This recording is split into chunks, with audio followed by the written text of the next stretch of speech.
All right, and welcome in to the Rob and Kale Show. Sanders, thanks for joining us this evening.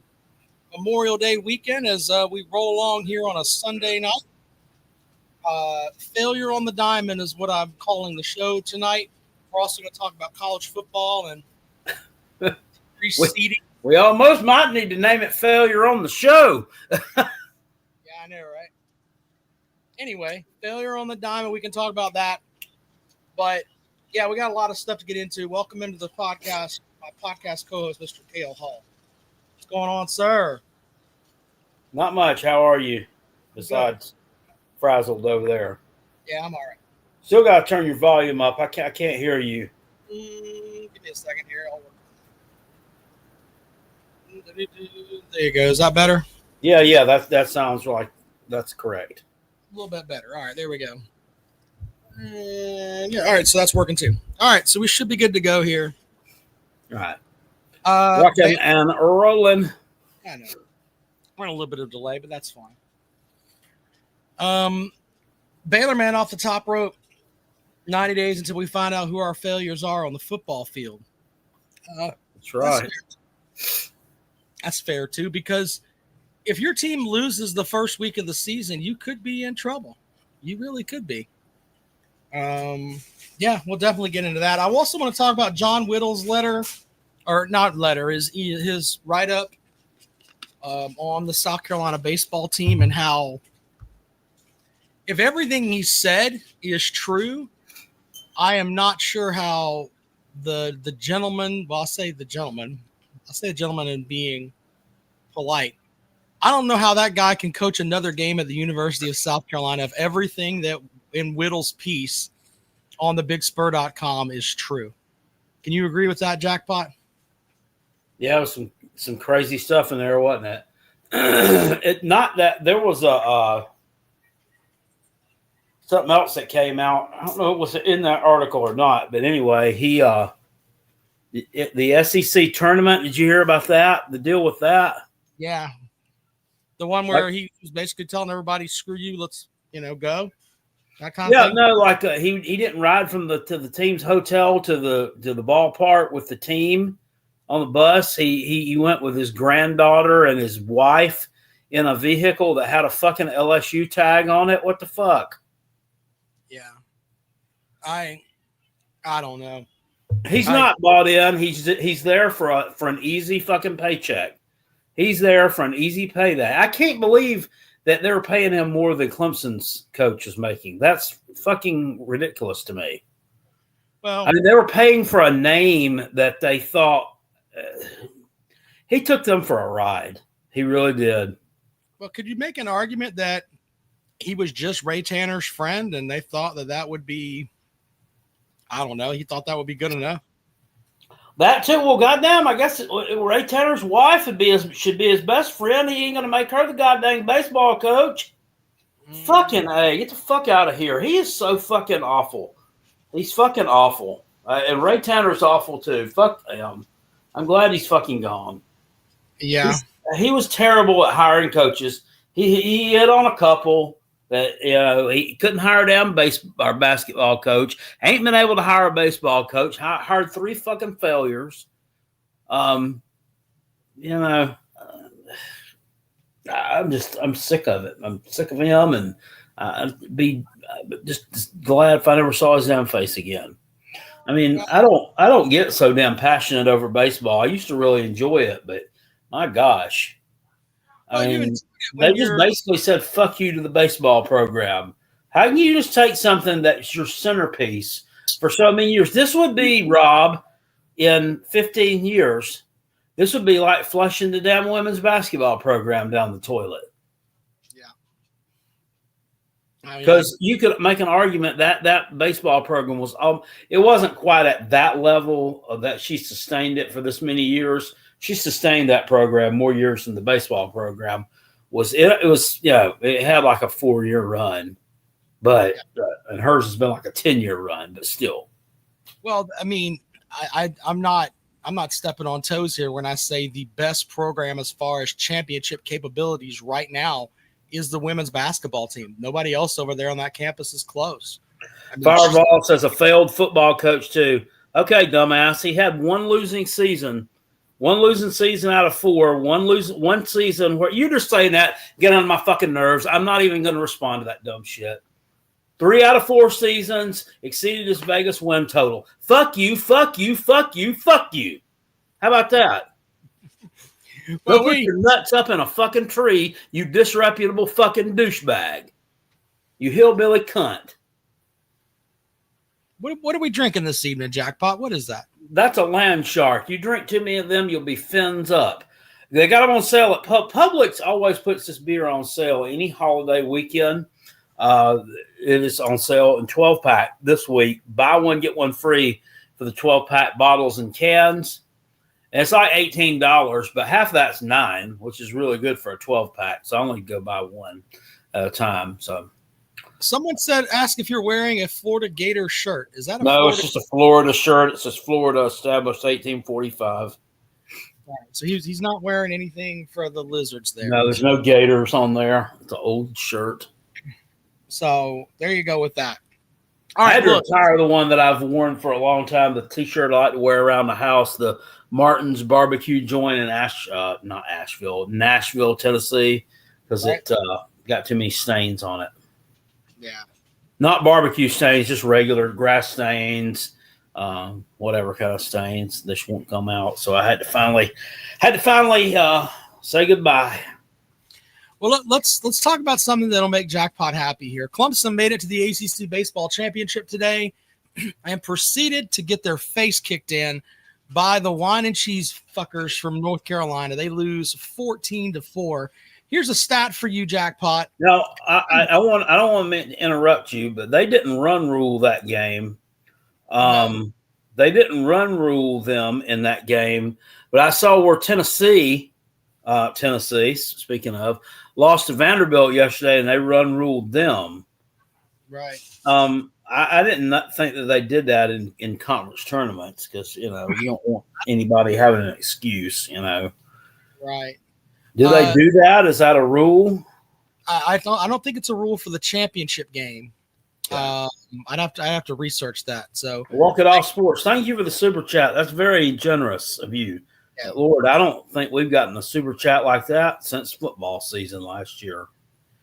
Thank you to Walk It Off Sports. Says cheers, fellas, for the super chat. So thank you very much.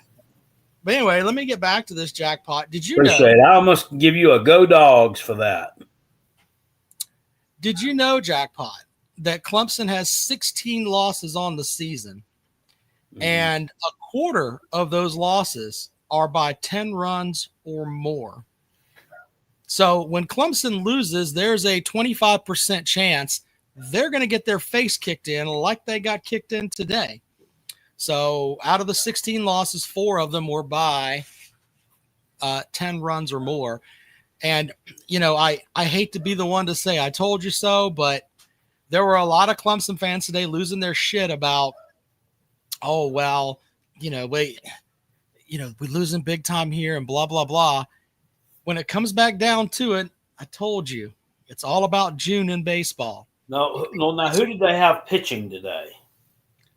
A guy that ended the season 2-5. I can't remember his name. I can't remember watching him pitch that much this season, Jackpot. And that's the whole end of it. They don't have enough pitching.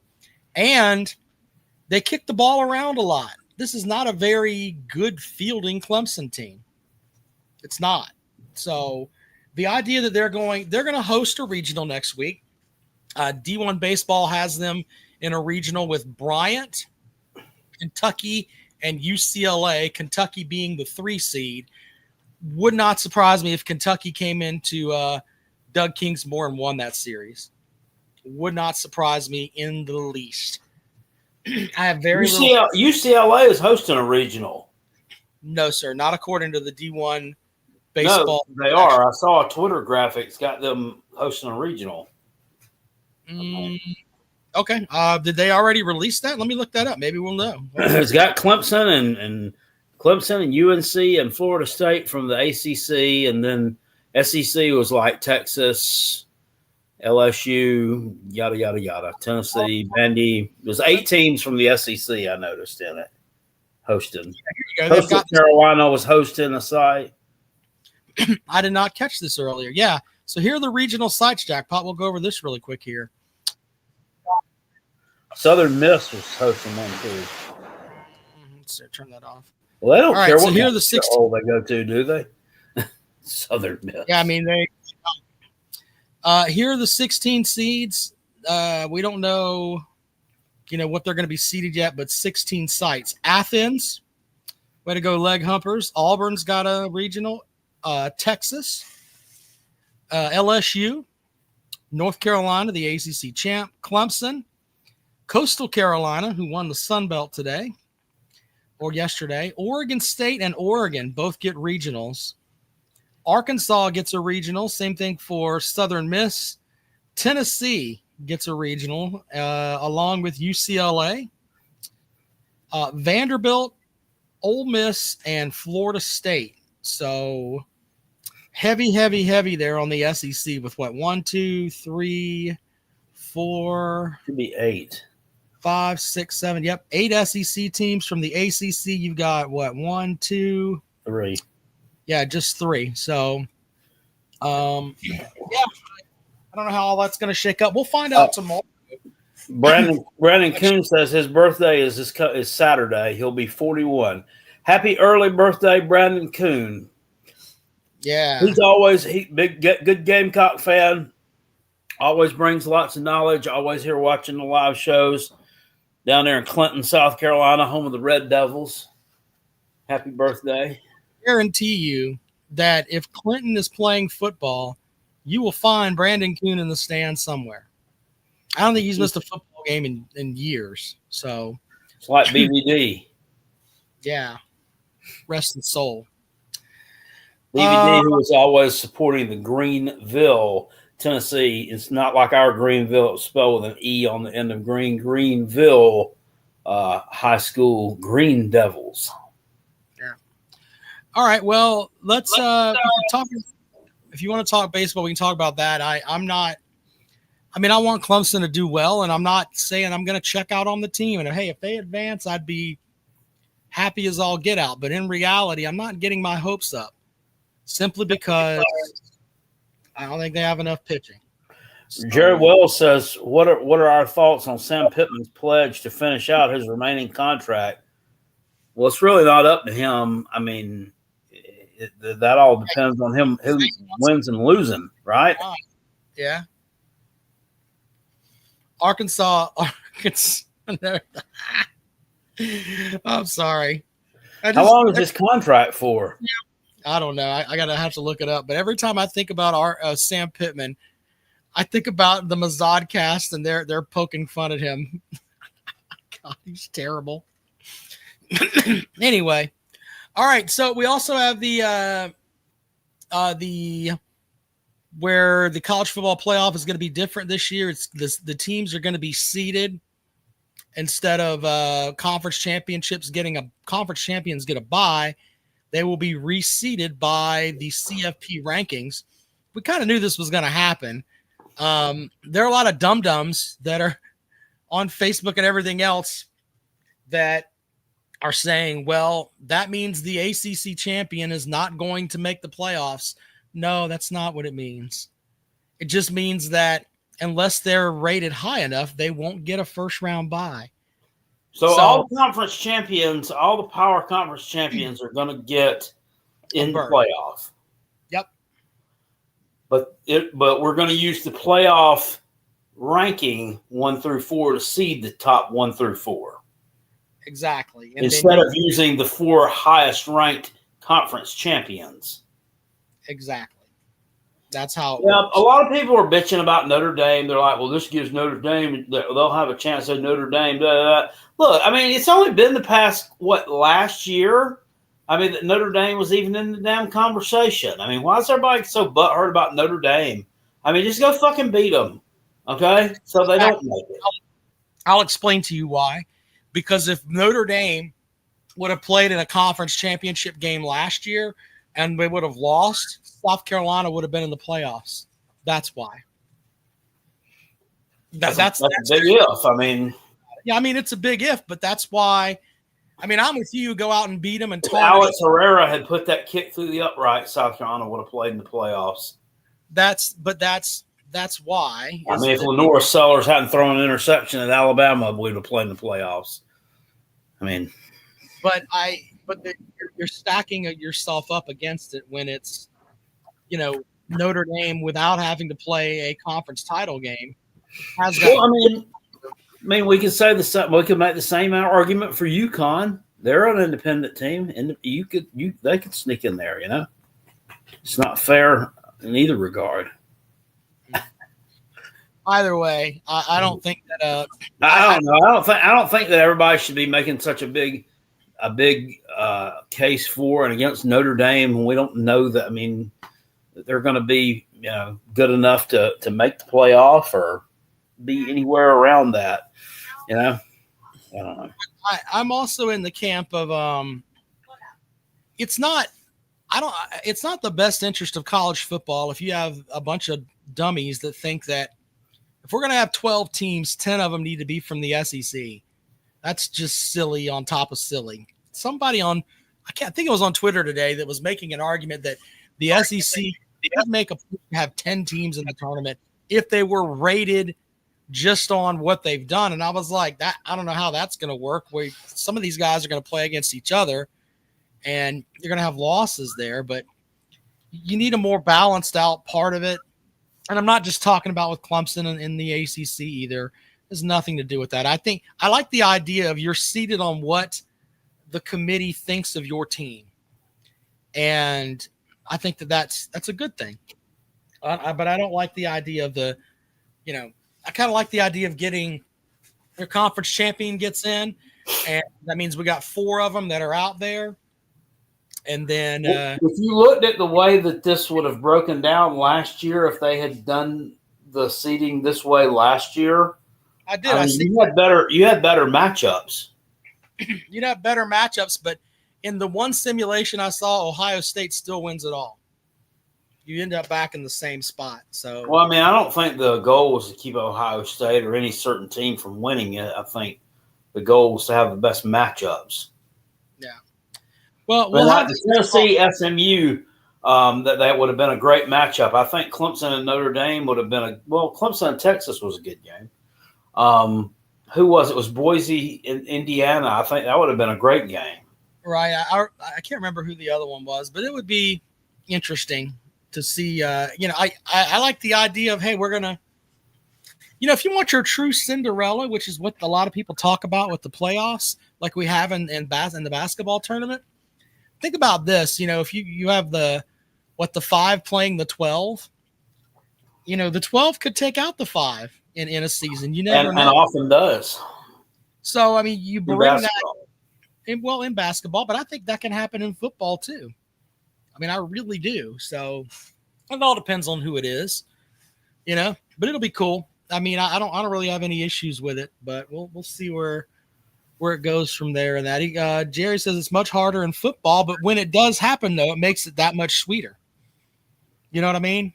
You have that idea of, man, the little engine that could finally got up there and knocked somebody off. That could be interesting to see. I was listening to the our show, the old JC and Morgan podcast the other day when I was mowing grass. I think it was yesterday. I was mowing some grass, and I don't know what caused me to do it, but I listened to an old episode from the first week of the season of 2019, and they were talking about teams, and it still holds true today, I think.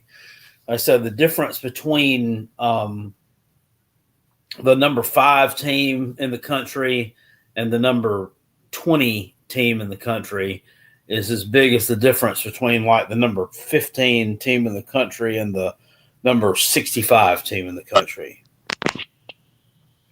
Walk It Off Sports joined the show with a super chat. Tiger Red Devils joining the show. That's Tiger Red Devil. I was about to say, I'd know that ugly face anywhere. Kentucky Blue Balls gives us super chat. He says, Jim Mora killed Tupac. Thank you for your super chat, sir.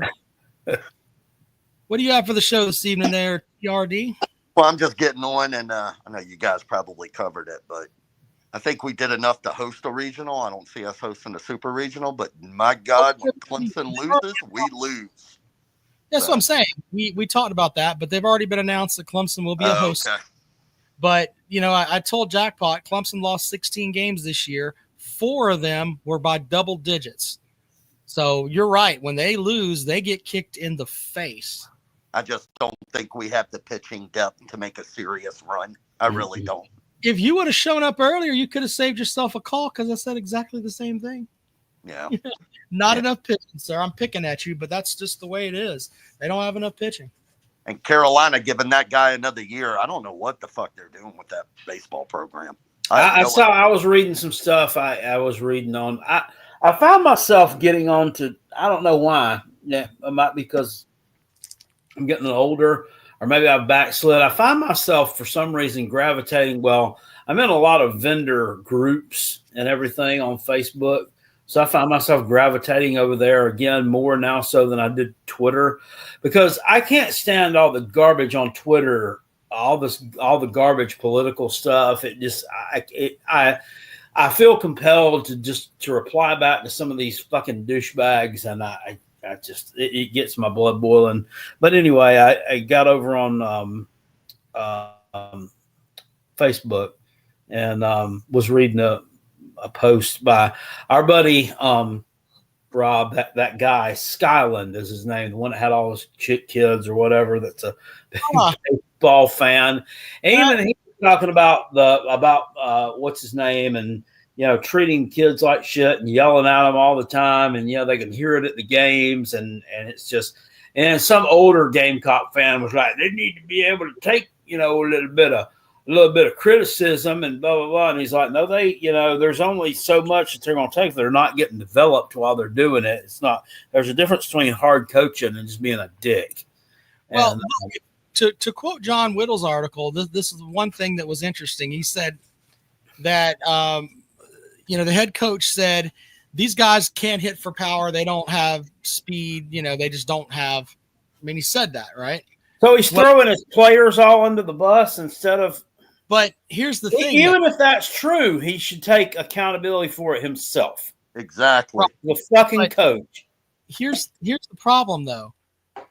To get stronger, you have to lift weights, right? Yeah. Oh, yeah. I read all about that, about only lifting 2 days a week when everybody else is doing 4 and 5.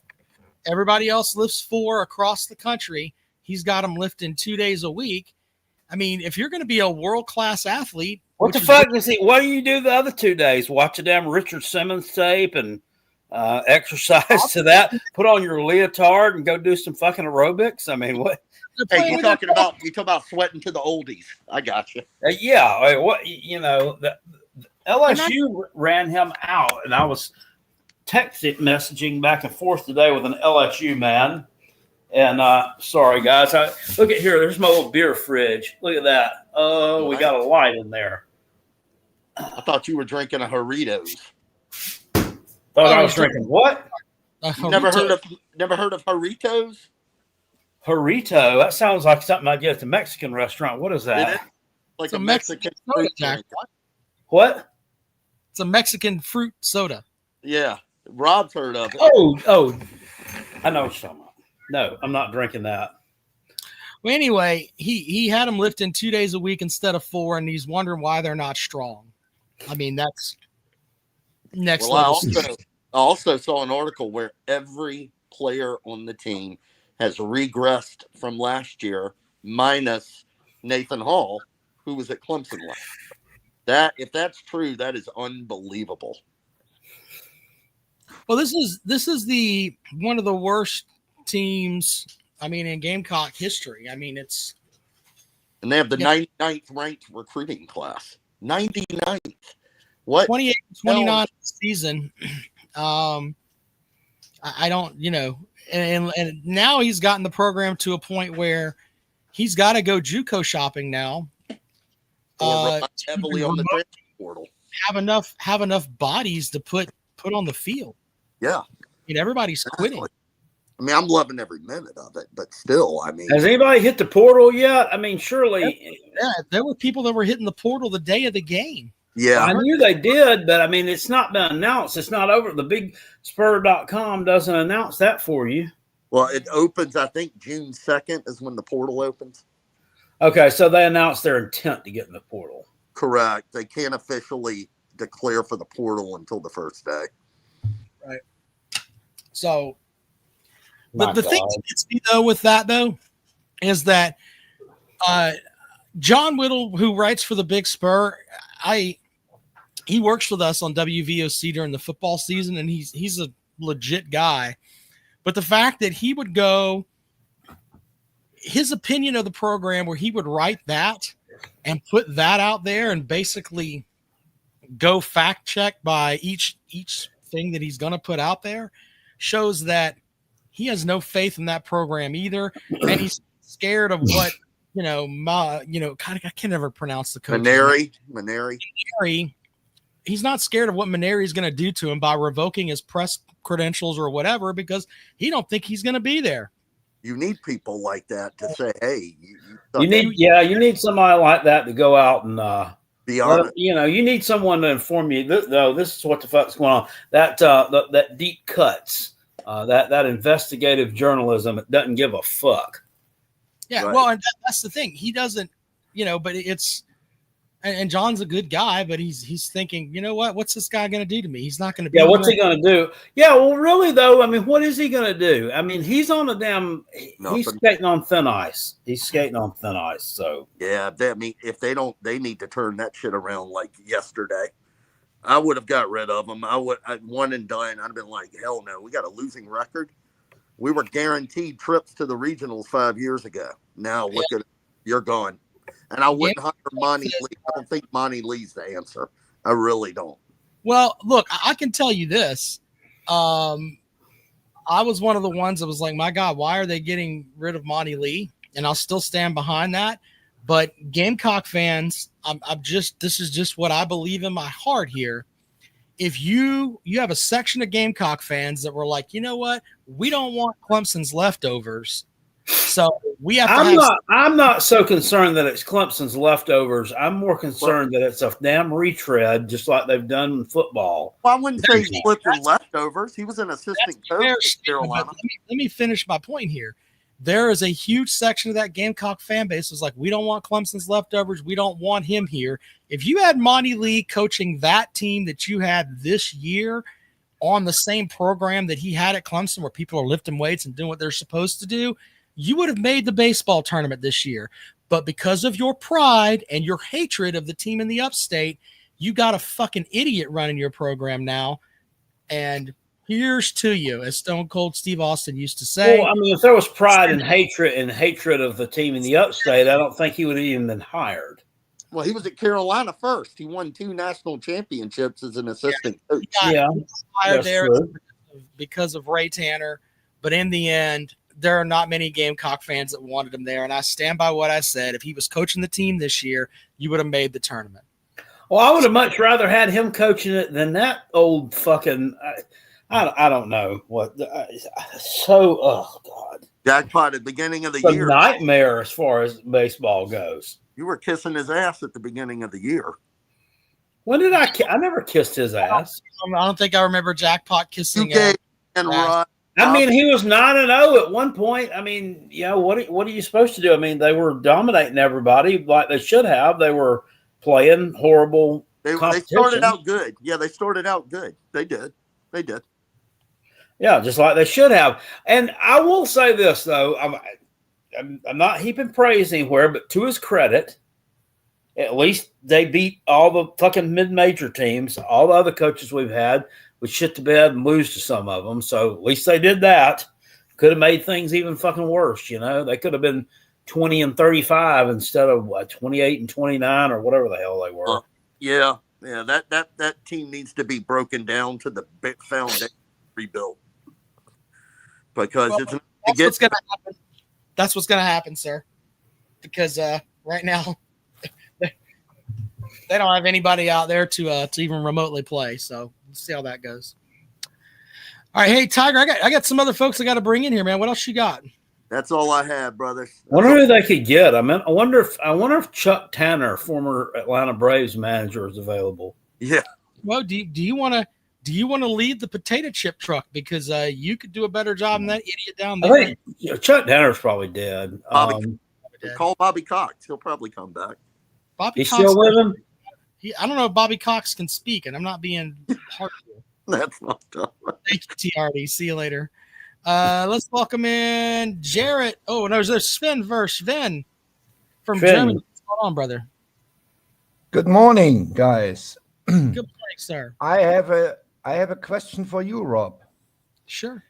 The cap is coming, 22 million. You know that, or 25 million for the schools. Okay. And Clemson is one of a small group of schools who has a good baseball team, a good hoops team, and a really good football team. Mm-hmm. And these schools are screwed because they have to pay all three main sports. Like South Carolina has a good lady hoops team and a good football team, but they don't have to care about baseball or men's hoops or Mississippi State. We are bad in every sport, but basketball or baseball. So, but Florida, Tennessee, or Clemson, they have to pay every main sport. How do you manage this? This is near impossible. No donor will give you 50 million to pay NIL for all four sports. That's all I got today. How do you I think it's going to come to. I think it's going to come to a point of a lot of these schools that have limited funds just having to sacrifice one of them or two of the sports. Yeah, and that's bad. It is, because how do you recruit? How do you sell tickets? It's also going to come back. Nobody will. What does your school care about? What does your school care about? Yeah, you know, I mean, if you have the mentality of we have to make sure the football team gets their whatever cap number, and or you have the extra money to go around for everything else. So at the end, it is so. At South Carolina, 500 people are going to a basketball game because they don't want to spend the money there, and 3,000 people are in the stands of Mississippi State's football because they suck. And baseball, the season tickets are sold out until 2032 at Mississippi State. And for football, we have 12,000 season tickets left. How many? I don't know what the capacity is for Mississippi State for baseball, but I mean, what is it for baseball? 3,000 people, maybe. 15,000. 15,000, whatever. So you have 15,000 there, but you can put 80,000 in for your football team. 65. They ain't that big. 65. We'll use the Gamecocks for an example because I know how big their stadium is. If you give the athletic department the choice of, we can give 25 million to the football program, that 8 Saturdays out of the year, we're going to have 84,000 people there paying $100 a piece per game, or we can go to our baseball team that has been the shits lately, and we're going to give them 25 million. The money's going to go to football. That's just the way it is. Now, there are going to be suits that are going to come about because like Don Staley and stuff like that have high expectations for their basketball team. They're going to be wondering like, hey, where's our money? And they're going to have a definite say in court when it comes down to that. So, but I agree with you. It's going to be, you're not going to be able to have both or all three. I have to say, Mississippi State, they're going to put the money into their basketball team, and they're not going to give 2 minutes about the football team. So, but I have to say, Mississippi State is one of 3 teams in NCAA where baseball makes money. It's Arkansas, LSU, and Mississippi State. We make money off baseball, and not 50,000 or 100,000. It's around 2 million. It's not that much, but they don't need that much money for baseball. because the stadium, we have midweeks, we have 11,000 people at the baseball stadium, Sure. midweeks. All And right. So but what they're going to do, I think it's going to come down to football, though. yeah, football pays the bills. Exactly. I mean, ESPN pays for the SEC rights alone 7.8 billion. Right. This is crazy. And for the playoffs, they pay over 8 billion. That's true. This is absolutely ridiculous. Well, we'll have to see how that works out there, Sven. Yeah. Okay. Yeah. You can kick me out. I wish you a nice week. Nobody's kicking you out. You have a good week, Sven. And good luck. Good luck in the postseason. Thank you, sir. Have a good night. All right, let's go to Jarrett. Jarrett, welcome to the program. What's going on? What you got for the show, buddy? Come on. Not really. I do Notre Dame. So what Rob is saying, Jackpot, is they get 2 buys because they don't have a conference. So if they don't play, I understand that. I mean, I'm not a ding-a-ling, but I'm just saying. Why? I mean, people get too excited about. I mean, I don't know. I don't know what I'm saying. People they put too much into. Well, Notre Dame can do this. I mean, it's only been like the past year they've even been relevant. I mean, prior to that, I mean, they were getting their face kicked in all the time. That's a fair statement. And by the way, Notre Dame made the final last year. So let's not sit here and think that they weren't a good program last year. They made it. Plus, them laying out and having to skip 2 weeks can also work not in their favor. I mean, if you want to get down to it. yeah, I understand it make you lazy. Talking about being rusty. I think that's half of what South Carolina's problem was in that bowl game.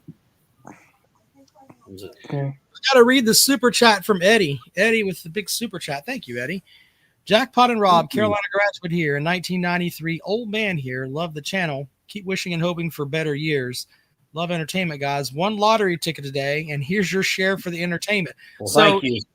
He went and got a scratch off and gave us the money from his scratch off jackpot. There you go. He must have hit 100. He must have hit a stick. Yeah. I appreciate it. Thank you, Eddie. And I'm done with Tennessee. I want them to be kicked out of the SEC. I hope Greg Sankey does it and kicks Tennessee out. Why would you want Tennessee kicked out of the conference? That's not going to happen. That's because of the legal situation they're portraying themselves in, saying they're not bound by any rules. Well, okay, but why? I don't think that's going to happen. They bring too many. I mean, love them or hate them. I mean, they bring too many eyeballs to the conference. And Tennessee could have the argument if they want Georgia kicked out of the conference because Kirby Smart can't keep his players from driving 100 miles an hour around campus. They could throw that out there. So, I mean, we should kick Vanderbilt out because they don't have a program that can win consistently at a conference level. I mean, we can find a reason to kick every team out of the conference. Come on now. They just need to make the players employees and just be done with it by now. That's what needs to happen. We'll see how that works. And then we won't have this issue about these rules and challenging in court. Yeah, then, I mean, if you made them employees, then they wouldn't even be students, right? I mean, they wouldn't even be obligated to be students. Right? Right. Well, that's the thing is that I'm just in the camp of they're wanting money on top of what they're already getting, which is silly to me. I mean, they're getting a full ride to go to an SEC, ACC, whatever program. They're getting tutors and a meal card and priority housing on campus. And everything is made for them to be easy and get that degree that's going to help. If they take advantage of it, is going to help them be good for the rest of their lives. And yet they still think that, and they get a stipend every month. And they think that that's just not enough. And it's like, my goodness, what do you want from this, man? You think you need to be paid like the fucking running back for the Jacksonville Jaguars or whoever? Just because that's why it's a mess. And that's why they need to be treated like employees, so then they can limit how much they get with money. I'd like to do a study right now, and if I had time or the means to do so, I would. And for my YouTube channel here, go around to different high schools just in my Greenville County or Spartanburg County. And I'd like to find out and research it and find out versus, let's say you go back to, you'd have to find administrators and coaches and those type of people who were around back then, but like pre-COVID, 2019, whatever, the number of people who showed up for football the first day of practice, wanted to be on the football team in 20 versus the number who would show up now. That we've got NIL and all these goodies in college that could potentially be yours for the taking. Do we have that many more young people who are interested in pursuing an athletic career when they get into high school? You know what I mean? I mean, because I would think in theory that you'd have to have tryouts and cut people from the football teams at a place where 5 years ago you probably had to go out and beat the bushes just to get them to come out for the football team, you know? Yeah, that's true. But I just want to say that I hope that we have a different, system going into next year. I hope the players are certified employees. I hope the playoffs work out better because the seeding is supposed to be your ranking and not your conference championship. And then there's the other thing where you have what's the word? I'm trying to remember. I forgot. It's whatever. But yeah, that's all I wanted to say. Chris, Jarrett is a Georgia Bulldog, man. All right, Jared. Yeah. Appreciate it, buddy. Yeah, anytime. I remember when Rob, when I was in football or in football, I played football at Wade Hampton High School in Greenville, and I asked one of my assistant coaches who I was close with and coached me in JV and coached me for a while. And when I was in the 12th grade, we sucked, dude.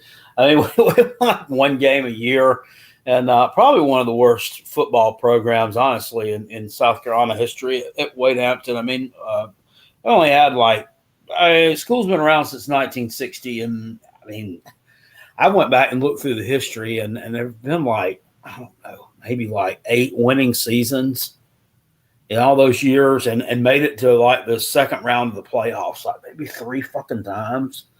And the whole time, and I was talking to when I was in 12th grade, and this is strictly off the record, and I was like, Coach, I'm like, what's the problem here? I'm like, why can they win over there at Greer? I mean, why are they winning and we can't win? And he got pissed. He kind of snapped at me.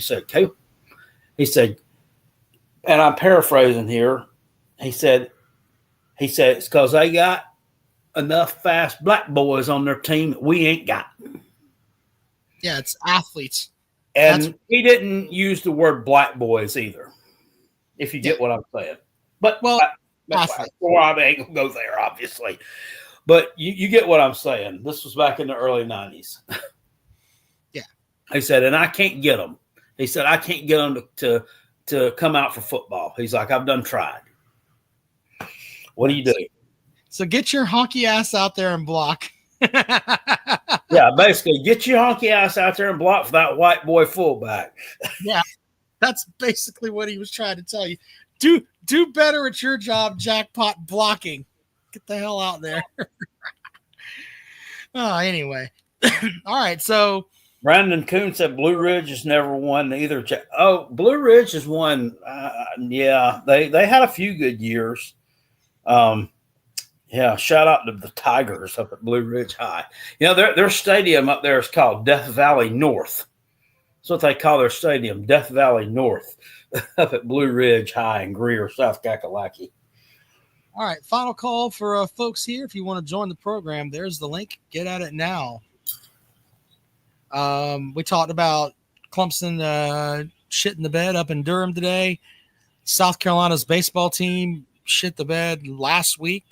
and is going to shit the bed next year too. We talked about the playoffs. If you want Mr. Lowdown Get Down, that is a 100% true story. I ain't going to put the name of the person out there who told it to me, but it's 100% true. And he knew that he could talk to me that way because I wasn't going to go out and tell everybody, hey, your coach did this and this to me today. No, because he trusted me. He loved me, and I loved him. I'm telling you that you could find stuff like that today. He was as redneck could be. So anyway, but that's the absolute truth there. So yeah, shit people say. Anyway, Billy pretty sure Branson Robinson at Georgia's from Blue Ridge. Yeah, Blue Ridge, Georgia. We're talking about Blue Ridge High, Blue Ridge, South Carolina. Blue Ridge High in South Carolina is in Greer. Schvinn says Maneri will turn them around. His record at LSU year one was also bad. Maneri is old, but he knows what he's doing. Okay. I don't know. After the stuff that we have heard. What's that? Well, I mean, he thinks that Maneri is going to turn him around, Jackpot. Is what Schvinn's saying. I don't turn around and kick him in the ass, maybe. I mean, I got nothing. I got nothing for you on that, man. Yeah, no, they're not. He doesn't have a chance. I don't know what he can do at this point to right the ship. I don't know that the fans are. I don't know who's even going to be bought into. I don't know who's going to be buying what he's selling. Well, if he wants he to needs to quit. He needs to quit. That's what he needs to quit. He needs to resign and just, the best thing you can do for that program is resign. Yeah. Hey, I thought I could do it. I can't do it. I thought there was gas left in the tank. There's not, love to South Carolina, but I'm done. Please support Monty Lee as he takes over the program for me. Thank you.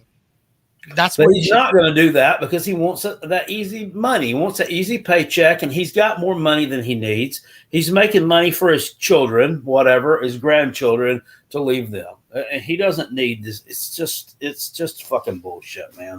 It's bullshit. Yep. Well, there's that too. I don't. What you were talking about his salary? What? I'm trying to find out what his salary is. Well, he makes more or the same as Eric Back, bitch. I mean, that's 1.3 for him for a 5-year contract ending in 2029. Eric, he might not be alive in 2020. Yeah, salary. Bakich makes 1.275, so you're paying him more than what Clemson's paying, and their coach is hosting a regional this weekend and played for a championship today. And is hosting a regional, and it's been there. What is this? His second year? Third year, I think. Yeah. Yeah, but anyway, either way, he's making less than that, and Clemson's getting more out of him, and y'all are sitting at home looking like a bunch of dullards. There you go. It's crazy. It's absolutely it's nuts. What a waste of fucking money. Absolute waste of money. I don't have anything over there in the chat. Chris wants Billy to get a new recliner. Thank you for that. Oh, I've got some furniture. I haven't started on it yet, but I do have some furniture picked out for in here for the this room that I'm converting into my football studio for the name the room Jackpot. We're gonna name it like I don't know, Jackpot's House of Horrors or Spank Shed North. No, the Lenoris Lounge. Oh Jesus. You don't want to do that because if that kid sucks this year, then that room's doomed. No, he ain't gonna suck. The Lenoris Lounge. Next year we'll probably name it the Air Noland Airbnb. Okay, so either that or the goddamn, can't even think of his name. I was thinking you were going to call it Beamer's Bungalow. Beamer's Bungalow, Shula Shack, Well, I mean, once you guys go 6-6, Clayton's Cabin. once you go 6-6, we're just gonna call it a shit shack. Jackpot. Okay, well, in a few 5 or 10 years when that happens, then we will. Anyway, how about Fireball says the room of wishful thinking. Yeah, well, that's great too. That's what I call my bedroom. Oh shit. The coach boom room. That's terrible. I don't know if I want to go with that either. It should be something like the house that Scratch Offs built or something like that. That would be funny too. House that Utz built. The house that Utz built. It's Utz against the world, and it's crunch time. That's actually really good. You should go with that, Jackpot. Well, I didn't come up with that slogan. This guy that used to like do videos at one point about 10 years ago for Utz. Back when Utz had only company routes. He was from Pennsylvania. His name was Jason, and he was a route guy, and he had a GoPro, and just one day decided to film a video. Then he became the Utz Gang Soldier. That's what he named his channel. But then he ended up quitting and moving to Florida. So he renamed his channel Pen to Flow from Pennsylvania to Florida. And he just like posted up a bunch of Star Wars shit, which one of his videos got 2 million views on it. One about some kind of Star Wars lightsaber or something he had in his collection he was showing off. So shout out to Pen to Flow for the 2 million views on that. But the Us videos he did were pretty good too, and he was really good at his job. I got to tell you. Blake said you could call it the cock corner. The Todd cock says corner. The Like that. said the big cock or the cock quarters. The cock quarters. We got to find out a name for it. I mean, that's really cool. Sunday, August 31st, 2025, South Carolina versus Virginia Tech live stream at 3 p.m. in the cock quarter. What are we gonna? Yeah, that we got to come up with something there. Well, yeah, we should. I mean, all of your live streams should be from that studio. From the cock quarters in Simpsonville, South Kakalaka. Yeah. Let's head to Simpsonville and into Cocktown with Kale. Try to narrow it down with Jackpot, a place where I'm going to head to for a road game this year. And it's looking to me like probably going to be traveling down to good old Baton Rouge the second Saturday in October. What do you think about that? Could be good. The Jack Shack, according to Brock. If you're going down there, I have friends that are LSU fans that would love for you to come and eat their crawfish. And, what's their little acronym? This STTBD. Yeah. So I can tell them FYF and E. Fuck you forever and ever. I don't know what ST. I don't know what that means. I just told you what it meant. What's it mean? Suck that tiger dick, bitch. Oh, so that's classy. That's really classy. That's Have you ever seen the band sing that song? Like, this is the LSU band. Have you seen them do that? Hold on, I'll play you the clip of it. Hold on a second. I vaguely I've heard, but how long have they been doing this? How long has this been a thing? Oh yeah, here we go. We'll play a clip of those.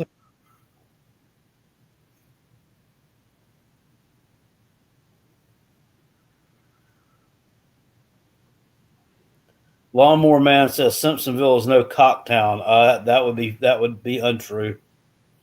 All right, so here you go. This is the student section. This was not easily.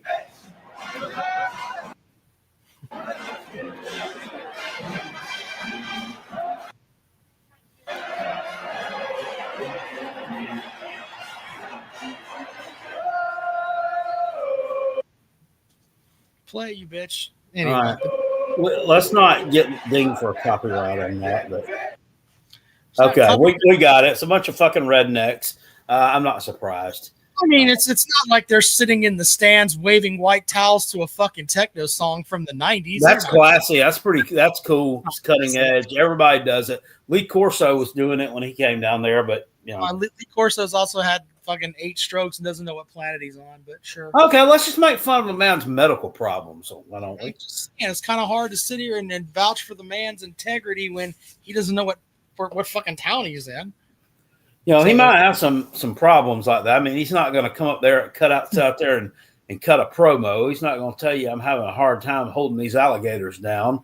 He might say I'm having a hard time coming up with some words to say here, but by God, he's still going to have fun doing it. All right, final. What'd you think about it? Did you see Pat McAfee last night on the Saturday Night's Main Event? Jesse the Body Ventura was kind of giving him some shit. I don't know. Nickerhead, welcome to the program. Good evening, gentlemen. How are we all doing today? You are the last caller of the evening, sir, so make it count. You know what? I think that since I'm the last caller of the evening, we might as well just start it with a fuck the Florida man, fuck the Tennessee man, Missouri, eat shit. Who else? Who are you, Octavian Jr.? Who else? Let me just go down the line.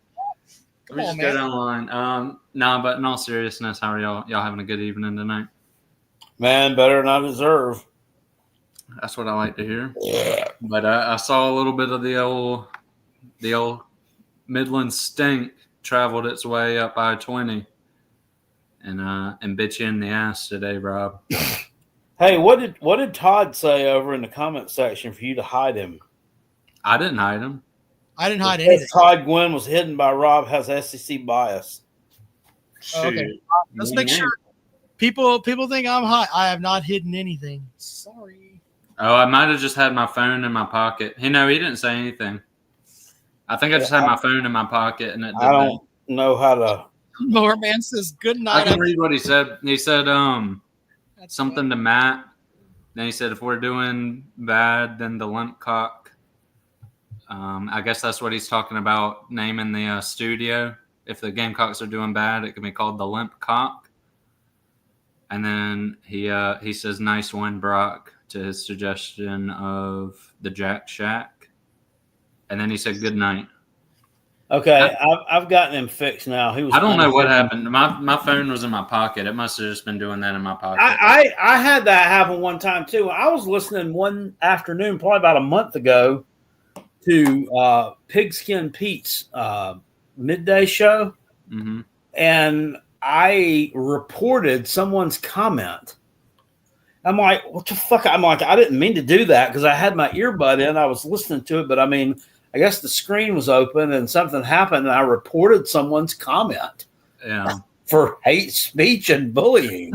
I'm like, what the fuck? I'm like, I didn't mean to do that. And I was like, I was going to text him and tell him, hey, I don't know if you'll get any flack from YouTube, but I reported somebody for hate speech and bullying, and I don't know who it was, and I'm sorry. But my apologies, Todd. Nothing ever came of it.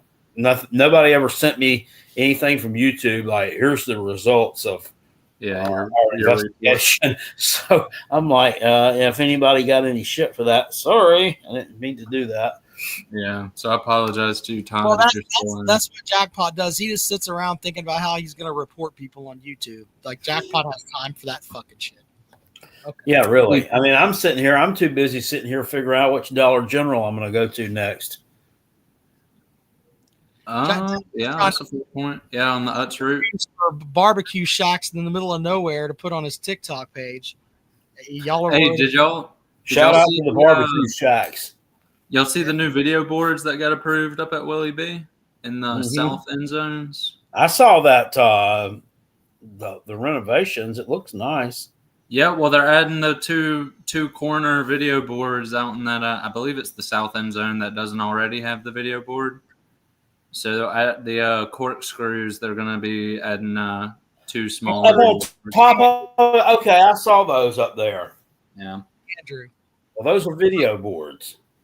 one of the first things you lead off with is video boards. Come on, brother. You're much Well, it's a new addition to the stadium. It's just Gamecock news. Oh wait, the shit! You talked about that new jumbotron y'all had for a couple weeks, even though the thing looks raggedy as hell.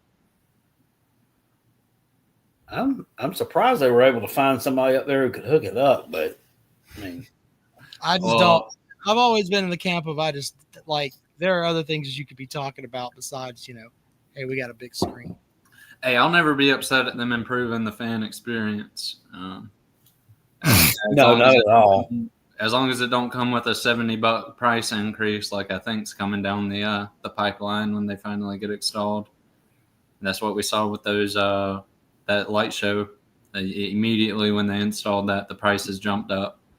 So I wouldn't doubt it if we see the same thing here. We're gonna have one of those things like Tennessee. That what was it? A talent fee? What? Yeah, talent tax. Talent tax, or whatever they called it on their tickets. Talent tax. If we were sitting here and we were really talking about, hey, things that would be cool for each stadium to have, like especially up at Clemson, like the last time that I went to a game, you couldn't use your damn cell phone once you went into the stadium because there's too many people going into one server. So put some repeaters up there or something. That would be kind of cool. But I'm not going to sit here and talk about it like, hey, this is the best thing ever. The last time I was in Williams-Brice, it was really hard to use your phone from there too.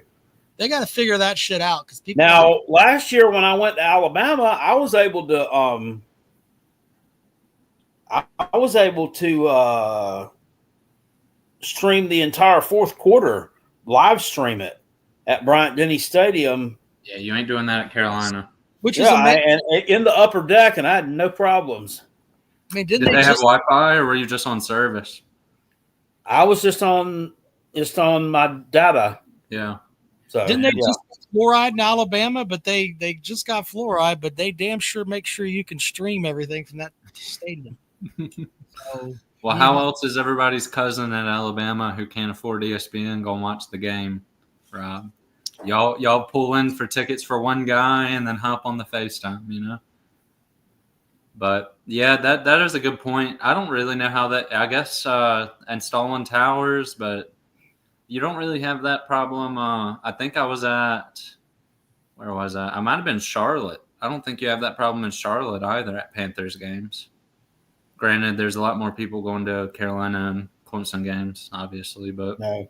Rob, I just sent you a picture. If you can pull it up, maybe, and show them if you can do that. I don't know if you can or not, but today when I was getting some barbecue for lunch at Mutt's barbecue in Malden, South Carolina, that guy was in line there. I don't know. Kind of bears a striking resemblance to a former SEC coach, in my opinion. I got it right here. I see it. Let's see here, I got it. Yeah, I could see that jackpot. Here we go.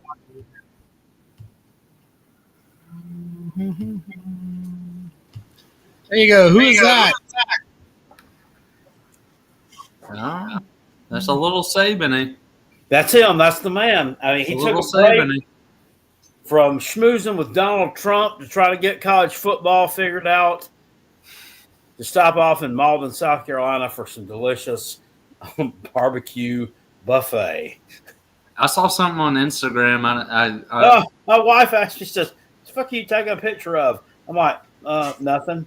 She's like, "Well, you're being pretty obvious about it." I'm like, "Nah, I'm not. They'll just think I'm FaceTiming." I saw something on Instagram of a show idea that was getting pitched. I don't know if it was getting pitched or not, or if it was just something they had came up with. But it was like Nick Saban kitchen nightmares, but instead of restaurants, he's going into like shitty MAC schools and helping their football team for like a week. What? I'd watch every single episode of that. I'd watch every single episode. Him just going and tearing up Toledo, kicking him up the ass. He played his college football at Kent State University. I did not know that. He did. He played at Kent State University, and they're one of the fucking worst football teams in FBS right now. I mean, they are like dog shit level horrendous. Yeah. So that'd be cool. I think he played there in 1969. They had some kind of Vietnam protest there or something. There was a shooting and several people got killed there. And I think he was probably there during that time as a player. That's what Billy says. He was there when the shootings occurred. Is it? Yeah. I didn't know that. I didn't even know there was a real big Kent State shooting. To be honest with you, was that a protest? Yeah, it was. It had something to do with the Vietnam War. Okay, interesting. All right. Hold before you kick me off. I do got a question for y'all. If y'all answer it, how long do y'all think it is until we start seeing colleges cut their sports teams to subsidize the new amount of money they're having to spend? Well, some of them have already been doing it. I'm talking about to subsidize the new money thing that's coming down the pipe. You mean? Yeah. Well, I mean, I think you're going to see big ticket sports get cut. I mean, it's not just going to be your women's rowing. rowing. I think it's going to have to, and I don't know. I mean, how they're going to be forced to divide this money up. Yeah. I mean, it's got to be divided up based off of, which sports are making the money. Those athletes are going to have to be the ones that are getting a chunk of it. Right. But to be fair, I mean, if we're just talking just dollars and cents, the only sports that really, really turns any profit at most schools is football. All the other ones are not. Don Staley's program is one of the best in the country, and they don't make any money. There are only two women's hoop schools that turn a profit, Iowa and UConn. Everybody else is losing money. Iowa probably doesn't anymore. That's why I think you're going to see a lot of big ticket. Specifically, I think it's going to be men's sports getting cut on account of Title IX. I think you're going to lose where it's going to hurt most is football and wrestling and baseball. Yeah, I think a lot of baseball teams are going to get cut. Power 5 baseball teams. Right, and you're going to see schools like Clemson out of gymnastics.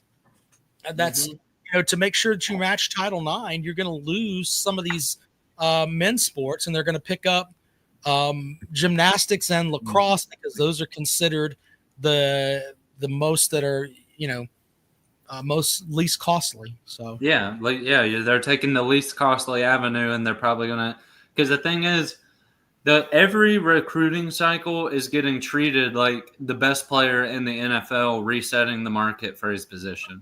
So every single year you're looking at, for example, Patrick Mahomes re-signing every single year. So these guys are coming in, they're making more than the seniors who are ahead of them because the price just goes up year after year. They're treating it like contract negotiations in the NFL, except it's on a year-to-year basis.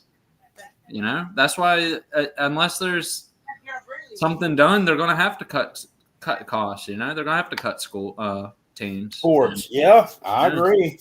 So, and I saw Kirby Smart just came out and said something about it too, because on his team he's facing the same thing. The incoming freshmen are making more than the seniors who are there about to be first-round picks and starters, because the market's just treating it like the NFL, where it's just a market reset every single cycle. Kentucky Blue Balls said no more Frisbee golf for Gamecock Sporty. That's tremendous.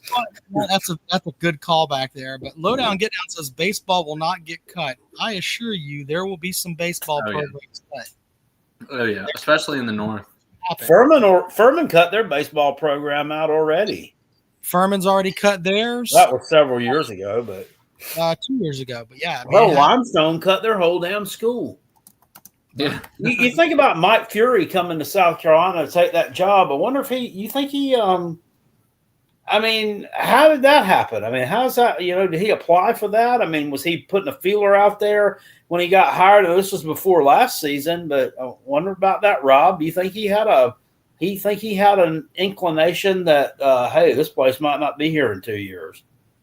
I don't know, brother. I know that the almighty dollar is going to win out here, and you're going to have You're going to have Because some, even at a Division II school, I mean, I just think it's kind of odd to see the coach. I mean, you would think the head coach of a Division II school that's pretty successful would be trying to get his way into an FCS job somewhere. Right.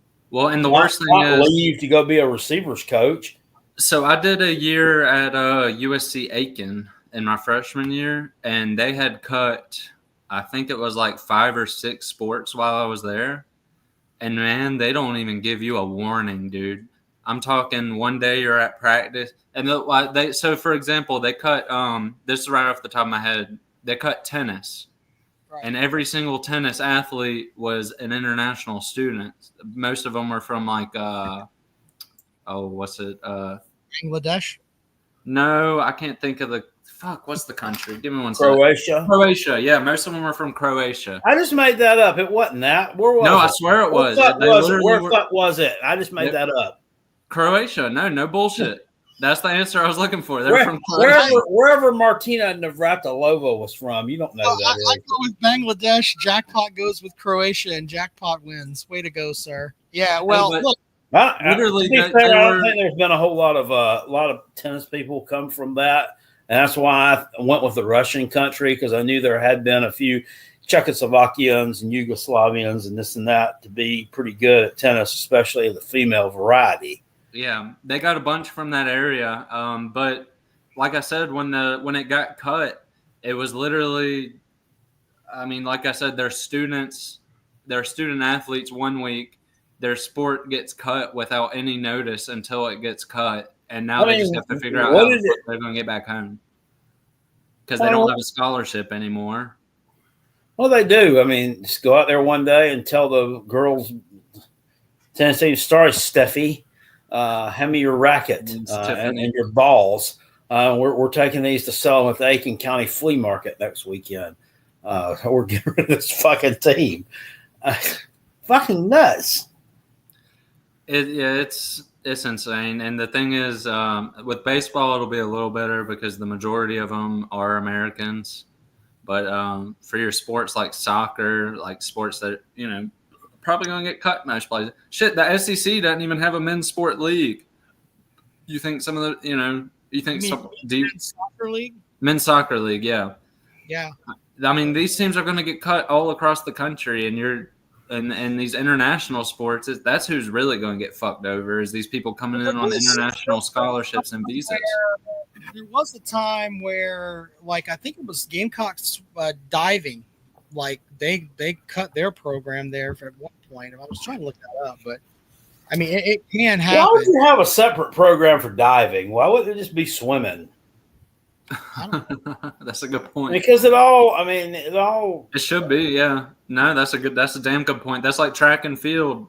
Just because you throw javelin, it's track and field, The point I remember going to that the swimming facility at the University of South Carolina when I was there for football camp in 1985. When I was going into the 5th grade, the Joe Morrison football camp, and do remember some recreational time at the Carolina what do they call it? It's called a natatorium. Can you pronounce that word, Rob?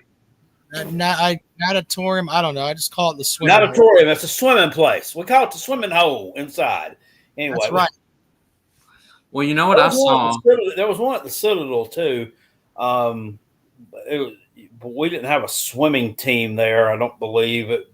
It was just an indoor swimming facility for the cadets. And when you were a freshman, you had to go in there during knob week, and we had to swim like a couple of laps. And I sucked at fucking swimming. And they're like, they basically made you jump in and go swim 2 laps, see what the fuck you could do. And they're like, all right, you're getting swimming lessons. I'm like, okay.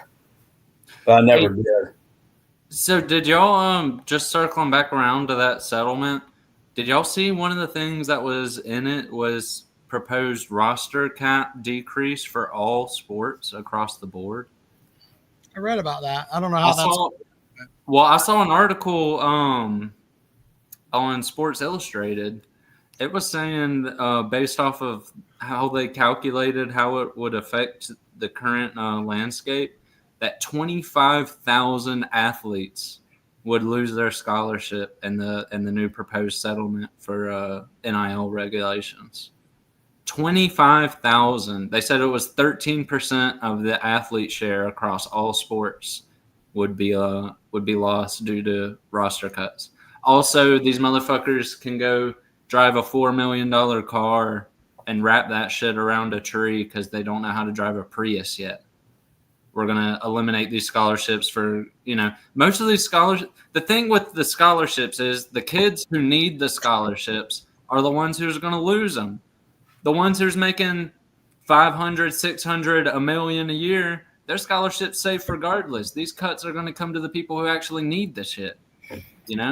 That's what is so infuriating about it all is you're taking from, you're doing reverse Robin Hood for these people. You're taking from the people who need it just to give it to the plentiful. You're taking from the poor and giving to the rich. It's exactly what you're doing. Yeah, I mean, all for what? So you can go pay Nico $2 million a year to fuck off to UCLA? But they all bought those lathes, man. He sold all those lathes, so that they didn't come out. Yeah, but it's a grander point. You know what I mean, Rob? It's a grander point. You're funny that there's still Tennessee fans running around with those stupid lathes on, and he's out fucking in bumfuck Egypt playing quarterback now. So. Somebody Quentin says, did I go to Citadel for football? Did I like the school?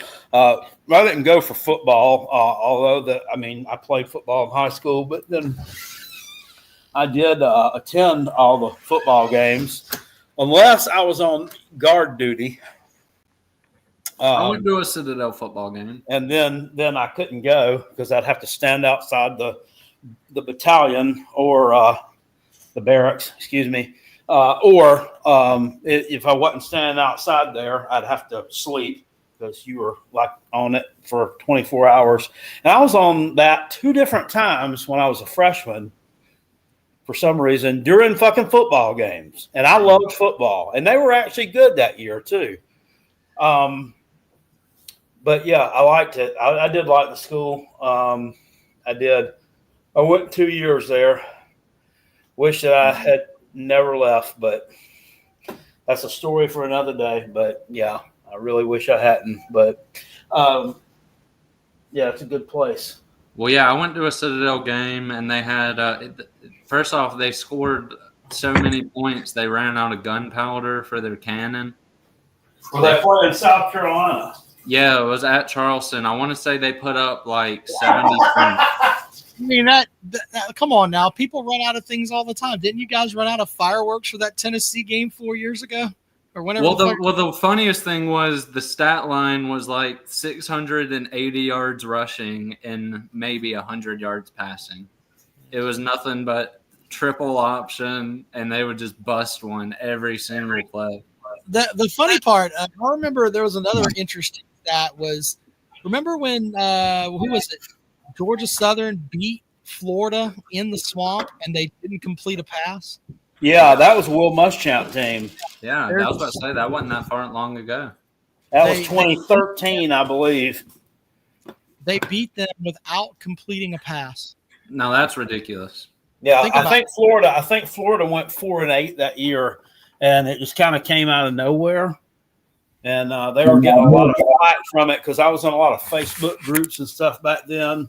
And everybody was calling them the 4-8ers and just giving them a ton of shit because they finished with such a terrible record. But yeah, as far as Citadel and football and going to road games, I went to 2 road games in my freshman year that were, you could go to just because of the school, and your parents had to pay, whatever the fee was. But yeah, I went on a bus road trip to West Point as a freshman in October to West Point to see them play Army and support the team. And we also went to on another trip that the parents didn't have to pay for this one because they wanted to take everybody to the game at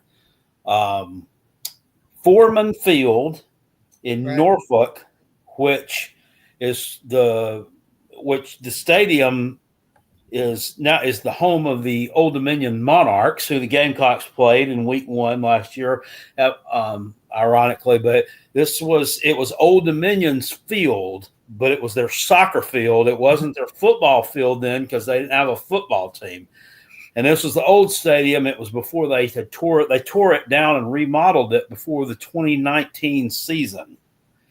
So this was in 1994, and it was basically an old shithole. It was like a shithole that held like 30,000 people. And we played VMI in the Military Classic of the South in a game that was also known as the Oyster Bowl. Oyster. And yes, and we beat them 52-14. Okay. VMI had one good player. They had a running back named Thomas Haskins who was running for like 200 yards a game, and he ran for like 180 yards against us, but that was literally the only offense that they had in that game. We mouth pumped them. Well, I think we found the next helmet you got to get for the collection back there. What, the Citadel? A Citadel baby blue. Yeah, it was. I'm telling you, when they beat the Gamecocks a few years ago, it was a little bit. I cracked a little bit of a smile. I ain't gonna lie. No, I was pissed. And the thing is, I won't harp too much on it, but Alshon Jeffrey was down with 3 seconds left. Should have stopped the clock on a first down, but they kept it running. We got fucking hosed. I'll never forget that. Dude, Alshon Jeffrey. Who was it? It wasn't Jeffrey. Who was it? Pharaoh Cooper. It might have been Pharaoh. From Brock. You win, sir. You win. But I know it's getting late. I just got 2 more things I'll mention before I head out and let y'all get some rest. Did y'all already talk about the new seating for the playoffs? Shout out to VMI. Already did that. Yeah. You already did that. Then I won't rehash that. I am excited about it, and I saw a little addition y'all might not have seen. Boise State's AD is already bitching about it because obviously they benefited from the bye when they wholeheartedly didn't deserve it. Oh, no one gives a fuck. No one gives a fuck. No one cares. I mean, go win your games. I mean, if your team is good enough, go win your games. You shouldn't have to rely. I mean, if you have to rely on some kind of an outside advantage such as that, then you're not good, and you're not going to make it very far anyway. Exactly. You don't deserve it. You don't legitimately think that you have a chance to win a championship. Well, and that's the thing. Ohio State didn't give a fuck. They weren't out there crying that they were. That's what I was about to say. We're going to play Tennessee in the first round. Why can't we have a bye? I mean, they just went out there and just beat the hell out. Why do we got to play Oregon again? They just went out there and took care of business. And I don't like Ohio State. I'm not an Ohio State fan by any stretch of the imagination. But if you're going to take care of business, you're going to take care of business. That's exactly the point. That's why I don't even understand why he came out and said that. It just makes you look like a fucking loser. It makes you look like you a pussy. Yeah, well, and it's like, I mean, you had a and this too, dude. How about this? We could also fire back at them. You don't have Ashton Genty anymore. Exactly. Probably not going to be any good. And Dan Mullen is in Las Vegas now, so they probably are going to be overtaking you as the kings of the Mountain West. But you want to hear how much of a jackass this guy is, though? This was the tweet that he put out. It wasn't even an interview. It was a tweet. He says, at college football playoffs, please call it the Boise State policy. Legacy is important, and it would make us feel better. When the system is created to keep you down, you fight like hell to break it. Nothing to lose, always what's next. Believe in epic. 1-0, bleed blue. That is a classic heel wrestling tweet. I mean, what a fucking loser. That is who's a wrestler that's a heel that's just a fucking douchebag. Logan Paul. Logan Paul, Dominic Mysterio. Yeah, they would. No, people are cheering for him though. People cheering for Logan Paul? No, they're For not. people are cheering for Dom. I think people are because it's kind of hard to not cheer for Dom because, you remember what the ladder match and Eddie Guerrero and then the custody battle and all this, and he's 5 and he's got these chubby little cheeks and he's so fucking cute, No, he's got a porn stash. That's why people are cheering for him. Yeah, he's got the porn stash now, maybe so, but I remember that. The time, so. Remember that? Yeah. I am your pappy. Hey, did y'all go to that Raw in Greenville? No. When? Shit, last week Raw was just in Greenville, wasn't it? No. No, sir. I didn't even know they even had one. Y'all should have went, man. You would have had a hell of a time. Tickets were cheap too. What's cheap? Televised. When I sent it to Rob, it was early. Granted, I sent it to Rob because I was like, "You should take your son to this." They were only like $30. Really? Yeah. I'm taking the boy to Carowinds on Wednesday. We're gonna ride roller coaster. Is he gonna get on Fury? Wrestling match might be a little bit much for him. He ain't scared of no damn roller coaster. He wants That's to take crazy. his phone on the roller coaster and film, and I'm like, no. Oh hell no. No, hell no. Dude, these wrestling matches at $30 for a ticket. Hell, I paid that way more than that back in 1999 when I was That's what I was doing the live saying. event. And it wasn't even a house show. It was televised out at Bon Secours. That's why I was like, Rob, get your ass over there. I should send it to you too, Cal. I love some of the dude. We used to go when I was a kid growing up with my dad. I went every Monday in Greenville. Really? The auditorium, yeah. It cost him like $5 or $6 to get in. I think it cost me until I turned like 12. I guess it cost like $2. I don't know. We had a hell of a time. The place wasn't always full. Sometimes it was damn half empty, but we enjoyed that. And where was that at? What's that? What building was that in? The Greenville Memorial Auditorium. Yeah. Okay. It's not there anymore. It's now, it was just a big, huge hole in the ground. I think they made it into a parking lot now for the Bon Secours, or they did something. They paved it, something. It was just a big hole in the ground eyesore after they blew it up and tore it down. Which, if they were just going to leave a hole in the ground and not make it into a parking lot, it seemed like a waste to tear it down. Yeah. But anyway, the well, as they call it now, which opened up as the Bilo Center in September 1998, I was there for the second live event ever held there, which was WCW Monday Nitro back on September 13th, 1998, which featured the reformation of the Four Horsemen and the epic promo that Ric Flair came out and cut on Eric Bischoff. The actual, you know who the first person was to perform at the Bon Secours Wellness Arena, then known as the Bilo Center, the week before in 1998, Peckerhead. Could you tell me who that was? No, but let me guess. First opening, it's going to be somebody not too crazy. I'm thinking country music. I'm thinking 98, maybe what? Oh, maybe Alan Jackson? You're on the right trajectory there when you're thinking music, but no, and Jackson would be the correct last name. It was actually Janet Jackson. Oh, no shit. That's a big show. Yeah, it was. Ooh, Barracuda. Yeah. They did. I went to concerts at the old Greenville Memorial Auditorium. I never went to a concert at the Well, though. I've been to concerts at Greenville Memorial. Hootie and the Blowfish in concert. I went to see him there when I was 16. Went to see local legend Aaron Tippin in concert at the Greenville Memorial Auditorium. And you don't talk about sold out. Then, dude, I mean, this was back in 1993, 92, 93.